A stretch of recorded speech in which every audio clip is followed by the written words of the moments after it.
ತಪ್ಪಿ ವಿದ್ಯುತ್ ಕಂಬಕ್ಕೆ ಡಿಕ್ಕಿ ಹೊಡೆದ ಕಾರು. ಡಿಕ್ಕಿಯ ರಭಸಕ್ಕೆ 2 ತುಂಡಾಗಿ ನೇತಾಡುತ್ತಿರುವ ವಿದ್ಯುತ್ ಕಂಬ.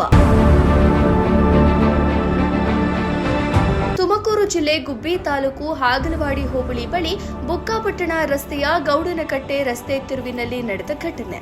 ಹಾಗಲವಾಡಿಯಿಂದ ಶಿವರಾಂಪುರಕ್ಕೆ ಹೋಗುವಾಗ ಮದ್ಯಪಾನ ಮಾಡಿ ಕಾರು ಚಲಾಯಿಸಿ ತಿರುವಿನಲ್ಲಿ ನಿಯಂತ್ರಣ ತಪ್ಪಿ ವಿದ್ಯುತ್ ಕಂಬಕ್ಕೆ ಡಿಕ್ಕಿ ಹೊಡೆದ ರಭಸಕ್ಕೆ ನುಜ್ಜುಗುಜ್ಜಾದ ಕಾರು.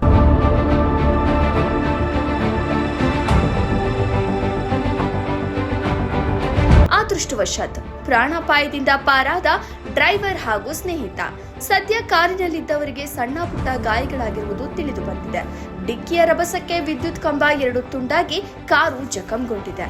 ರಸ್ತೆಯಲ್ಲಿ ಬರುವ ಯಾವುದೇ ವಾಹನಗಳಿಗೆ ಅಥವಾ ಪಾದಚಾರಿಗಳಿಗೆ ಅಪಾಯ ಆಗದಿರುವುದು ತಪ್ಪಿದೆ.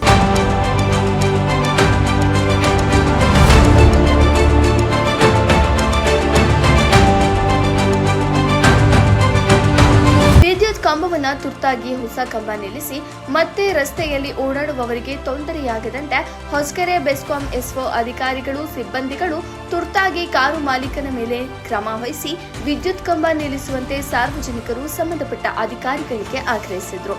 ವರದಿ ಫೈರೋಜ್ ಪಾಷಾ, ಬುಕ್ಕಾಪಟ್ಟಣ.